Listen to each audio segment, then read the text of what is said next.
Hello, and welcome to the 07 podcast, the show that looks back at the films of 2007 with a 2025 lens. I'm Lucy Alfred, and this dancing guy is my co-host, Tay. How are you, Tay? No one's going to see that. That's hilarious.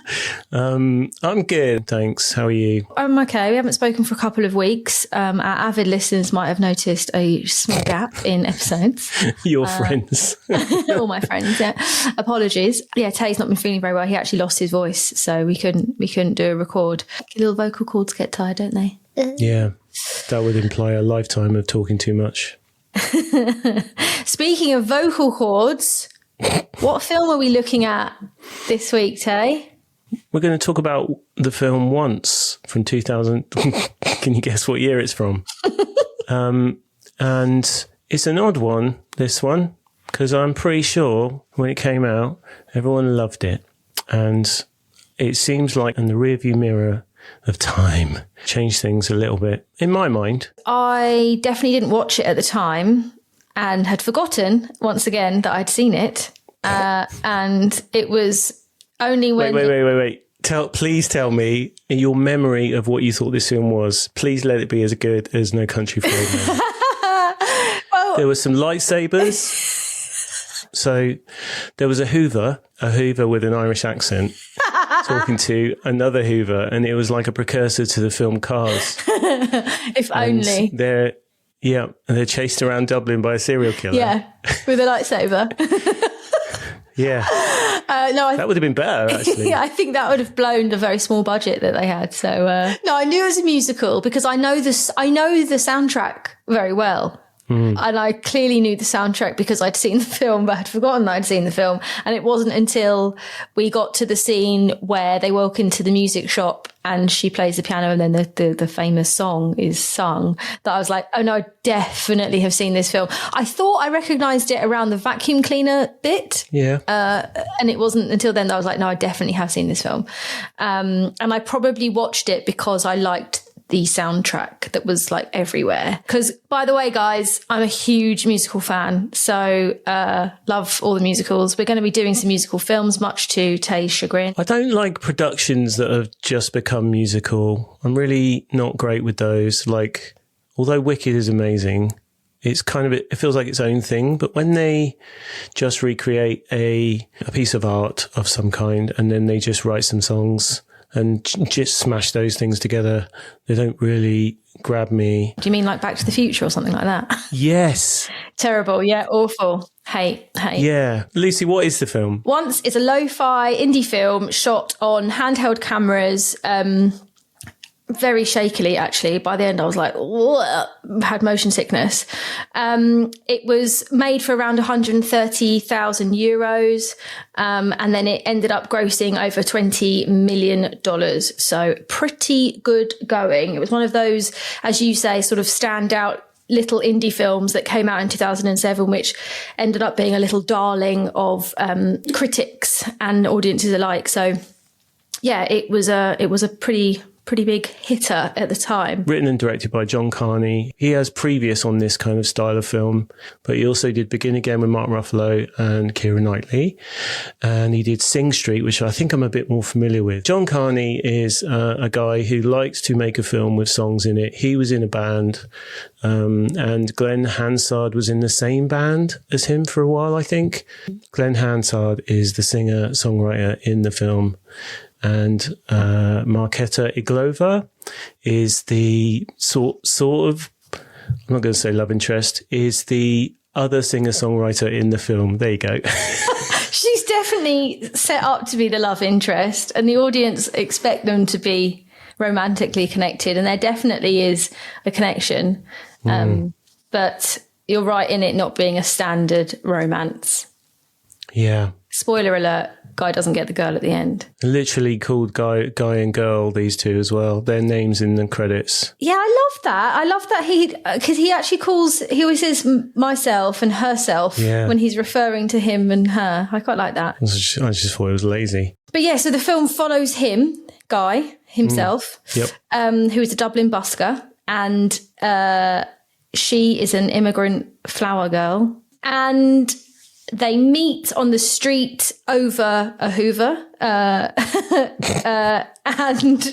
Well, actually, they meet on the street. Come on. She says, why don't you get a real job? And he was like, I've got a real job. I work in a Hoover repair shop. And she says, I've got a broken Hoover. Come on. Oh, no. Oh, yeah. Oh, my God. He's busking in the street and she is taken, I think, by his music, right? Yeah. And it's not the stuff that he does during the day, because they make a point of talking about how he does his own stuff at night because people in the daytime just want to hear the hits. It's at night, he's on the street, he's playing some of his own stuff, and we'll get into that. And she is drawn to I think, the soul of what he's going on about. And they have a conversation, and it transpires that he isn't just a busker, he also works in his dad's vacuum cleaner repair shop. And then a lovely friendship flourishes, because she's also musical. She's got some stuff going on as well in her background. You get a sense from his music that he's going through some stuff. Understatement of the year. You're definitely going through some stuff there. Oh, boy, yeah. I have to say I found it towards the end just a bit shouty and whiny. Prefer the songs where she's duetting with him, particularly the main famous number. Yeah. I don't know you. Is this the musical episode of this podcast? This is a musical episode of this podcast, yes. All right. Yeah, so they meet. Yeah. They bond over music. Their music is different, and they get together and become friends, and they make some music together, and then eventually they record some music together. And in the midst of all of that arc is some songs and some moments that are funny. And what else can you say? Well, there is the frisson and suggestion of romance. Well, he basically asks her if she wants to stay over, right? He does that, yes. It's not so much a frisson. Well, no. It's a full-on rub. I don't think it's reciprocated at that point, because she literally is like, no, this was a mistake. What are you talking about? Then he realizes he's ballsed up. And after that, then they form the relationship. But there's definitely a chemistry there. And I'd say that the romantic element is that kind of realistic element of unrequited love, or the way that relationships often play out in terms of like friendships or whatever, that their situation, she's married, he's going through a breakup, or has still thinks that he's in love with his ex. All of that means that they can't really be together, but there is definitely chemistry between them. Yeah.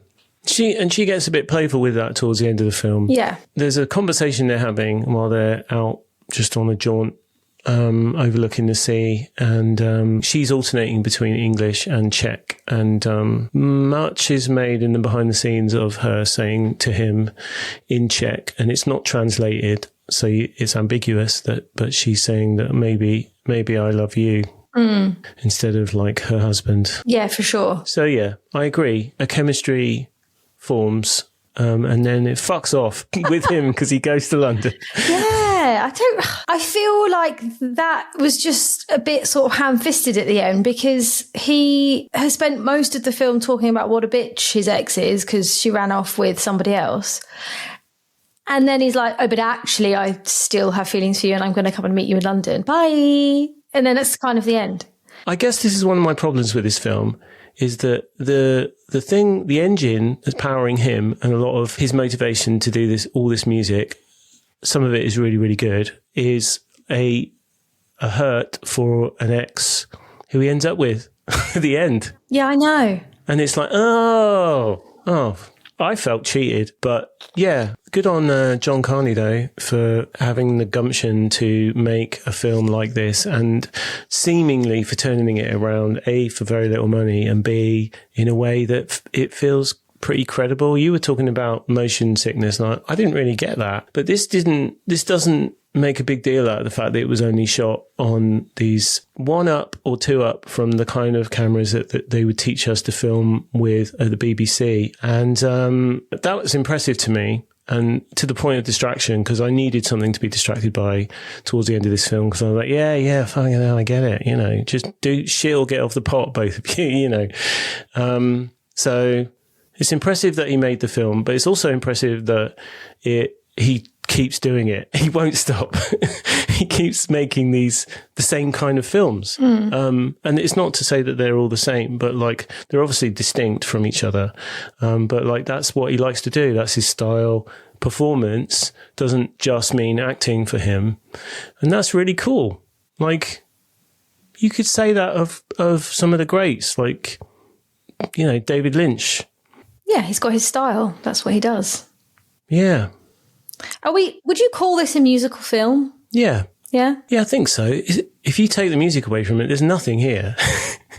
Yeah, right? man, it really helps it come along. It would be a short. It would be a fairly average short. Like it would be cute and funny in places, but so much of their draw to each other and their relationship, what becomes a relationship, is centered on music. Yeah. Either playing it to each other or just, even when they're having a conversation, he's just strumming about and, you know, he's explaining his history, his troubled history with his ex who he gets back with through song. And we learn more about them through music than we do really through dialogue, I think. Yeah, true. Which is a true musical. Because true musicals, you know, the music helps to tell the story. Yeah, but it wasn't annoying in that way. It was like, no, they were independent songs, but they weren't my least favourite type of musical. Yeah. Which is where they take real songs, i.e. the songs of Bob Dylan, that they then put into musical. This is a stage musical I'm talking about, which is called Girl from the North Country. I'm a big Bob Dylan fan, love his music. I actually loved the soundtrack from Girl from the North Country, but when I went to see it, the songs, I mean, Bob Dylan lyrics don't really make much sense anyway, so they definitely don't really help to propel the narrative. They just kind of convey a mood for whatever was going on in the scene. I do like a musical where they are singing how they feel. But this kind of sits somewhere in between, where they are independent songs that help to propel the narrative, but they're not dialogical. Is that a word? No. Conversational? Conversational, yeah. They're not conversational. Yeah, it feels like it's more than the sum of its parts. And that is certainly not like... the acting performances they're not getting any awards, right? But they're not actors, and they were both worried about that. And so John Carney rightly identifies that music is going to be the carry in this film. And it works. It's like a very light, fluffy confection. It's not going to fill you up, but it'll make you feel nice for 90 minutes or whatever. Or it will make you feel away. Yeah. Certainly some of the more ragey songs will make you really feel the negative emotions. They were either ragey or they were whiny, weren't they? There was a song called Lies, which I thought was really good, but it's also the whiniest song in the film. And it underlines what a whiny bitch this guy is. Oh my God, dude. Yeah, it's like, get over it. I know. Fuck. It is ambiguous though, right? Because it's not super clear that he gets back with her. But that seemed to be that's what I took away from it, was that off camera, they'd somehow figured out some détente and then they decide to get back together and he goes off to London. I thought, going back to memories of this film, in my memory, the demo that they make, which, you know, they're all very impressed with, is something that he was able to take to London and then, you know, use to kickstart a career for both of them. Yeah. But that's my misremembering of the film, because that's not what happens at all. Well, you're definitely led down those two alleys. One that they end up becoming, you know, big stars, and the other is that they end up together. Whereas actually neither of those things happen. And it made me feel a little bit uncomfortable, the idea that he's going to London, A, to meet his ex, but B, to take his music with him. Yeah. That she's played a huge part in. Was she going to get royalties? Was she going to get credited for her input? I don't think so. And that made me feel a bit funky. Yeah. So my favourite aspects, and now this is definitely a 2025 lens, looking back at 2007, but I wrote in my notes the kind of noughties soft guy aesthetic, which I don't think that is the exact wording, and I didn't coin it, but I follow an account on Instagram called Brit Cult. Highly recommend following them if you're a millennial and you're British, or just are an Anglophile, Britophile, because it literally regurgitates imagery of the kind of noughties kind of British guy look. So think Vernon Kay, Dermot O'Leary, and then your guy in this film with the scarf that's knotted with the loop and it's through it, and the kind of shaggy jacket, that sort of like post Oasis look. I loved that aspect of it. And because it's filmed that kind of documentary style handheld camera, most of the people in the film aren't even extras. They're just average people walking down the street. You see sort of real Dublin. There's no sets. As far as I'm aware, there's no sets. Even his little bedroom, it feels like someone's actual bedroom. I guess when it's filmed for 130,000 euros, you're not really blowing your budget on a set. So I love that. Just from a purely nostalgic sentiment, because I'm a bit of a nostalgic weirdo. And I also, the other aspect I loved about this film was how they used sound, which kind of makes sense because it's a musical film. But there's a particular scene where they're walking down the street and you can hear them. And as they move away from the camera, the sound of their conversation just slowly fades into the sound of everyone walking along the street. Loved that. And there's also another scene where they're sat inside a cafe and the camera's outside filming them through the window. Now, obviously, they wouldn't have had sophisticated mics really, and it would have been quite hard to film them inside the cafe because there would have been people in there because they couldn't have closed the cafe, presumably. So to get around that, they filmed them from outside the restaurant. But you can hear them in the cafe, and I just loved that. It was really so easy to do, but the effect was brilliant because you had that kind of element of, well, you're looking in at them. In the real world, you'd never be able to hear what they were saying, but you get that audio. So he's a musician, isn't he? As in John Carney. Yeah, he's a bass player. He knows sound, and so he uses sound very well here, where he hasn't got a big budget to do anything else with it. He can play around with what he can play around with. So I loved that. And I don't think, as far as I can tell, unless they did a really good job of it, I don't think any of the music is mimed. It all feels like it's recorded in situ. I think so. Which again is really hard to do, and they did a great job. So yeah, I loved the sound design and the way it was used. They're my favourite aspects. What are your favourite aspects, Tay? A couple of things. I wrote that it almost felt like you were in the room for a lot of the scenes. It felt very immersive. So it does feel like a documentary. I really love the lo-fi but credible feel of it. And I'm a sucker for guerrilla filmmaking. They didn't get a single permit for filming in Dublin for this. No. Or the surrounding areas. And, I struggle to figure out how they spent 130 grand, if I'm honest. And they didn't get paid, right? I think they took a percentage, which is such a smart idea. I mean, I think it only took 17 days to film, right? So it appeals to my interest in filmmaking about the approach and the plan and how they use things like very long lenses so that the actors are not almost unaware of the camera. They're walking down the street having a conversation.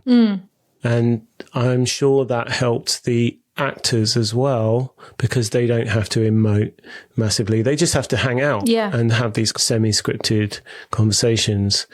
And it all comes together in a way that I think is really great. You don't feel cheated as a viewer of a film. It feels credible, which is why I guess it feels like it's more than some of its parts. Because if you dig into it, you break it down into its components, it's like there's very little there. It's kind of boring. Yeah, it's like, that kid who always used to make the most amazing fucking things out of just like a few bits of Lego. Oh, yeah. And you're like, how did you do that? Yeah. It's like that. So, yeah, I generally like the feel of the film. I can nitpick some of the stuff about the songs and how took exception to them being a bit whiny and a bit sort of petulant relationship grief, especially with the ending. Like the ending just feels like, and now nothing's wrong. Yeah. It's like, oh, what did we learn then? What have you learned, Guy? Well, yeah, maybe he hasn't learned anything, but I think she learns that whilst it would be potentially fun to have a little liaison with him, actually there's more important things in her life, like her daughter and stability for her. So ultimately she has that, but then obviously she does have a little link to him where he buys her a piano, which is quite sweet. There is a bit in the film where they're about to part ways and he says to her, do you want to have a cup of tea or something? And he means it, right? And she's like, oh yeah, a cup of tea, eh? You know, and they're joking about having hanky-panky, and she calls it that. She says, it'd be interesting, but worthless. I was like, yeah, good shout. He's a knob. Even, you know, he's good in it, right? They're his songs, and he was worried about being in the film because the story is quite close to him. Wow. And now it's a film forever. That's what you do with your grief, isn't it? Yeah. You make it into something that's going to live forever. And you'll never be free of it. You'll never be free of it. And neither will they. Good call.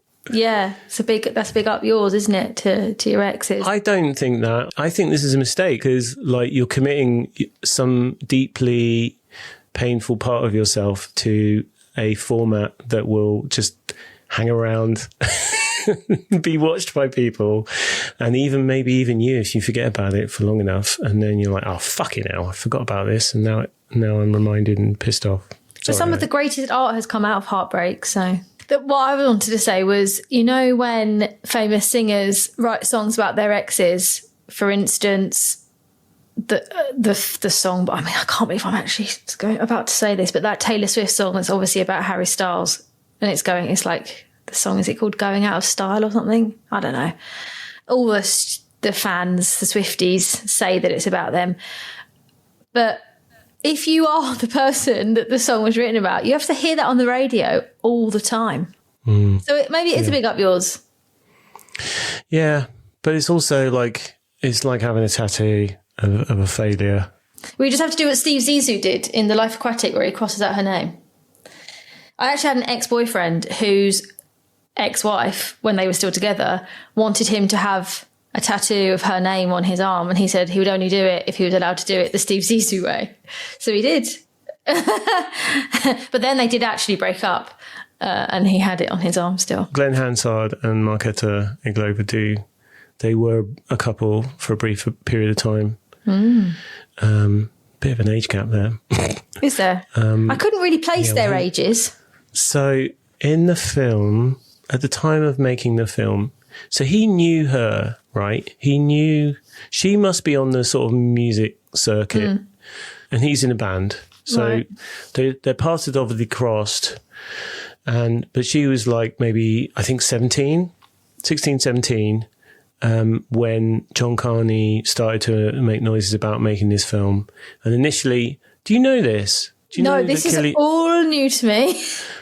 Wow, okay. So this is not some deep lore, but Cillian Murphy was in the running to be in this film. I did know that. And Glenn Hansard was going to write the songs.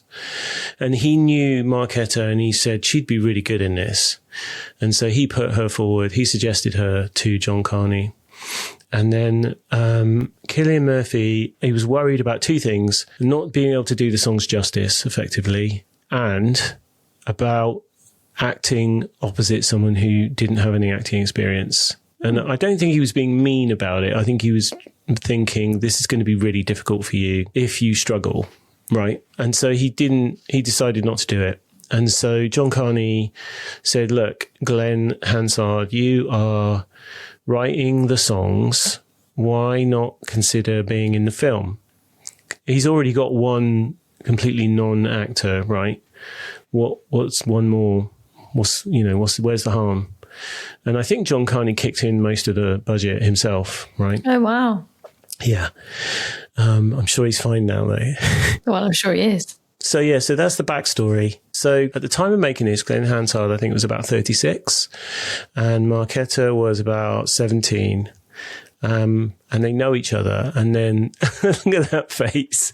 For anyone who's listening, Lucy's made a face. Stank face. 20 years. Close to 20 years, yeah. So that's why I say this is a documentary from the future predicting a relationship in real life. Because they spent a year doing a press tour for the film because it was so successful, and formed a relationship, a very brief relationship from what I can understand, off the back of that. So, you know, life is imitating art, imitating life, right? So, I think. Yeah, but she was 17 when they made the film, or 18? Yeah. 17. So if they're doing a year long, so say for instance that doesn't come out until she's maybe 18. Mm-hmm. And then they're doing a press circuit for a year. She's not even 20 and he's pushing 40. Mm. That's weird, man. But just speak to Leonardo DiCaprio about that. Tay, tell me about your highlights from Once. There's loads of little moments in the film that I liked. We started off this podcast saying that we're not going to like this film, we're going to slag it off. But actually, all we've done so far is talk about the stuff we like, and there's seemingly no end. But anyway, bits I liked in particular was the scene where they secure a bank loan by just playing a guy a tape. Lucy, can we please go and have a meeting with a bank manager and just play?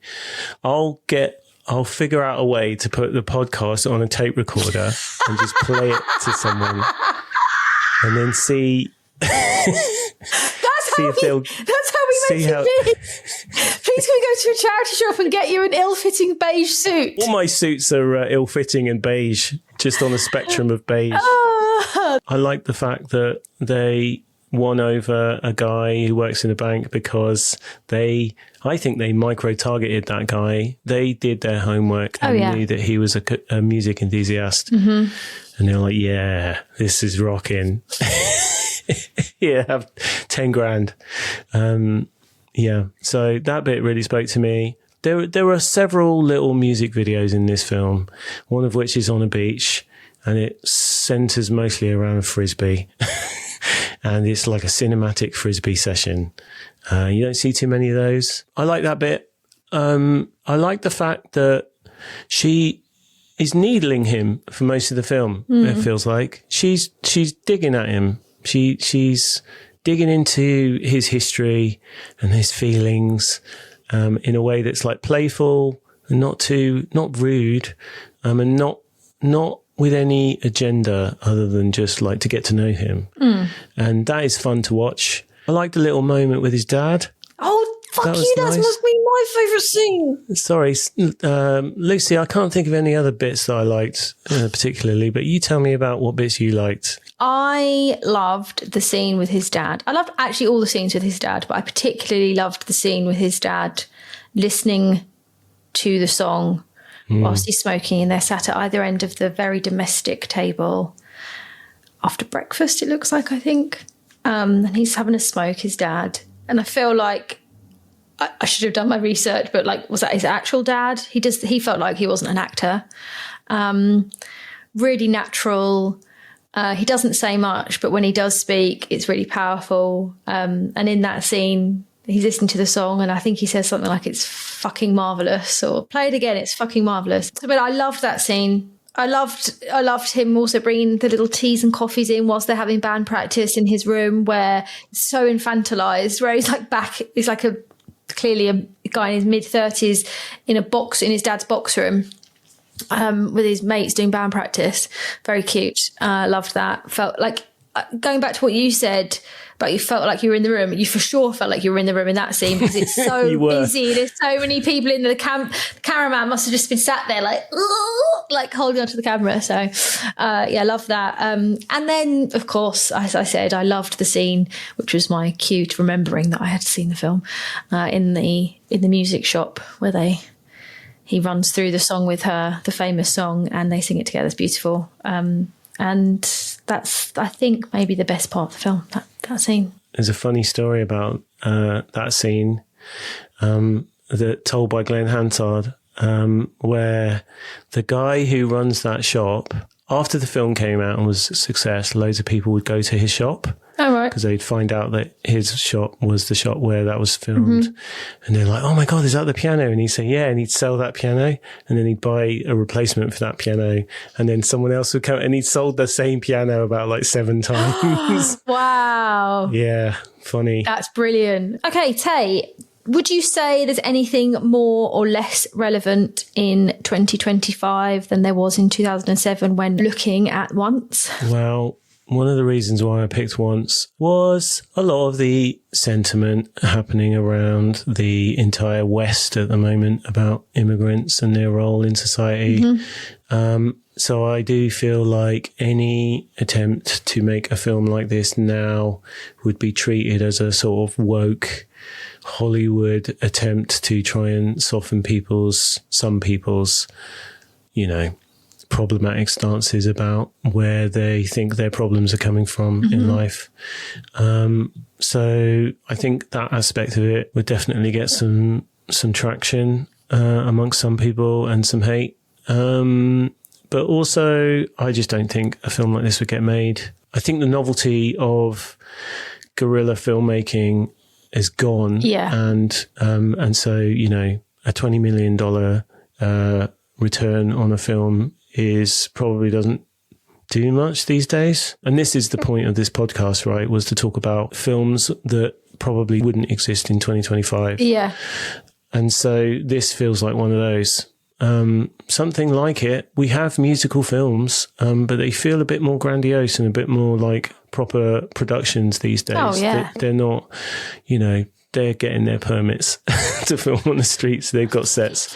Yeah, I mean, the two I can think of that I've seen recently, like newer releases, Wicked, which came out December last year, and the one about Bob Dylan called Complete Unknown with Timothée. The sound in that is sick. But yeah, they're even Complete Unknown, which wasn't flashy, high camp like Wicked, huge budget, of course. So you're right. It would never get made now. The audacity of making a musical on handheld cameras for less than 200,000 euros, like, nah. I think it would get made. I just don't think it would make any impact. I don't think it would cut through. I mean, because I don't know if we've covered this, but it won an Oscar for best song, original soundtrack. Beautiful segue. Beautiful segue. Have you seen the Oscar acceptance moment for this film? No, I have not. I'll have to watch that. Oh, Lucy, I'm going to send it to you, but you're going to break your toes because it is proper cringy. So what happened? I'm going to spoil it, but what happens? Don't need to watch it now. You should watch it anyway, just to seeing is believing, right? But basically, Marketa and Glenn go up to receive their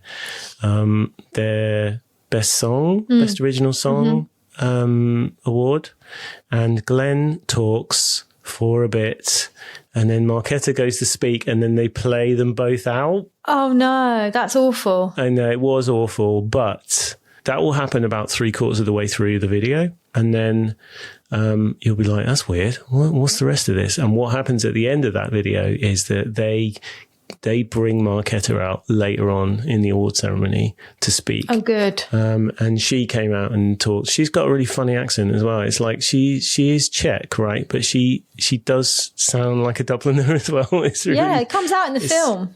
Yeah. It's pretty cool. So yeah, that's an uncomfortable video for me to put in the show notes. Okay, cool. Fun facts. Steven Spielberg reportedly said, "A little movie called Once gave me enough inspiration to last the rest of the year." Nice. Nicely done, Steve. Well, I just think, come on, if Steven Spielberg, A, feels something and B, says something about your film, you've flipping made it.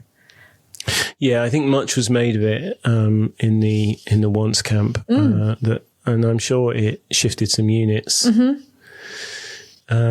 Yeah, I've got one that isn't on your list. So this film is like 85 minutes, I think. John Carney had a 60-minute script, and he said that it wasn't about having a perfect story or a perfect script. It was about tone. Tone was the priority.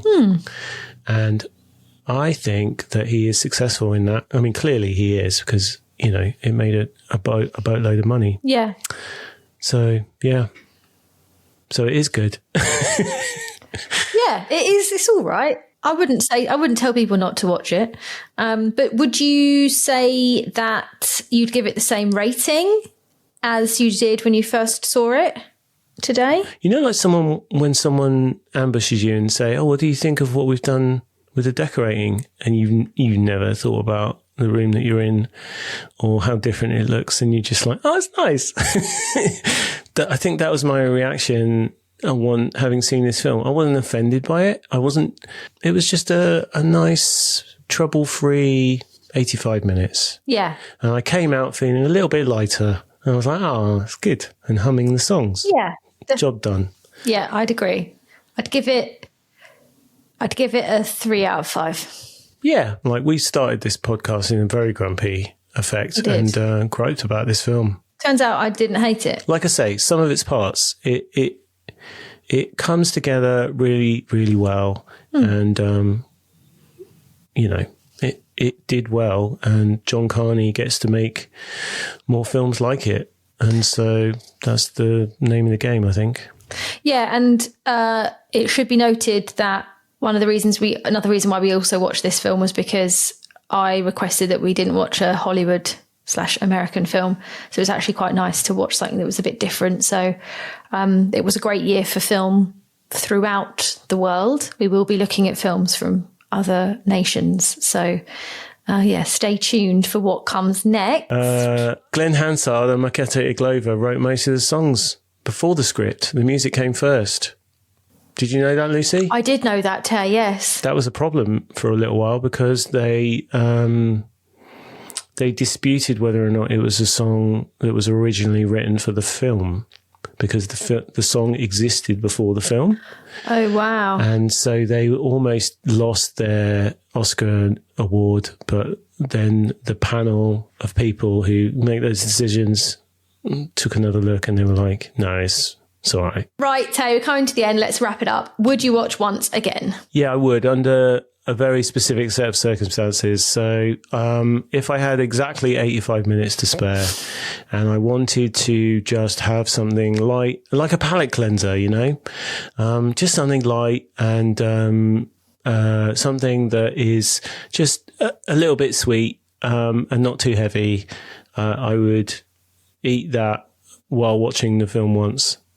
Yeah, I agree. I can imagine myself telling people to watch it, just like, yeah, it's just like a sweet, nice film. Like you're not going to write home about it, but it's worth a watch. Yeah, it's a sort of film you could put it on when your parents come around to visit. Yeah, there's no rudeness. Yeah. Barely any swears. Not really. There's some swearing, but barely any. Yeah, less than we've sworn in this episode, actually. Yeah. Okay, fab. All right, that's once. We did it. We did it. Yeah. So next week we're going to talk about The Visitor. Starring Richard Jenkins, and it's written and directed by Tom McCarthy. And oh boy, I have got so many things to say about Tom McCarthy. We could probably do a whole episode just about Tom McCarthy. Great. I can't wait to watch that. It is really good. I can't wait to get accused of being woke in the comments. Yeah, I know. I can't help myself. I just like leaving comments. Okay, Lucy, thank you for bearing with me while I talk about the film once. It was a good one. Yeah. And yes, thank you, Tay, for convincing me that I do actually quite like this film. Yeah, that's the sign of a good film, isn't it? When you talk it out for an hour and 22 minutes and then you decide that it's good. Better than you thought it was. Yeah, that goes on the poster. Better than I thought it was, actually. Tay Mawson, BBC Movies. Is there anything you want to say to anyone? Yes, a few of you have requested certain films. I did promise Matt Gear that we would look at what's that Will Smith film? Oh, I Am Legend. I Am Legend. Yeah, a few people have asked me to do that. One of the best smash cuts into Apocalypse in film, I think. Yeah. Matt will know. Matt will know. Right, Matt. I have seen it. So yes, we will do the films that y'all have requested. Yes, please. That'd be good. We're all about requests. You just tell us. If you say 310 to Yuma, I'm going to insist that we watch both versions of 310 to Yuma. So you're doubling up on our work. Just saying. That also has been requested by somebody. I can't remember. I know, that's why I'm mentioning it. You know who you are. Also, at some point, you may as well get these requests in now before we start tying them to Patreon membership. Yeah. Give us $1. For the princely sum of £1. Beautiful. Per month, you can get all the stuff that you get for free, but safe in the knowledge that you've done a good thing. Yeah, man. A more gooder thing. A more gooder thing. Yeah. But we're not doing any of these films next. We're doing The Visitor. Yeah. And it'll be good. Cool. You wait. Just you wait, you buggers. I don't talk like that. I don't talk like that. Right. Bye, Tay. Speak to you next Bye-bye. week. Take care. Bye-bye. Bye.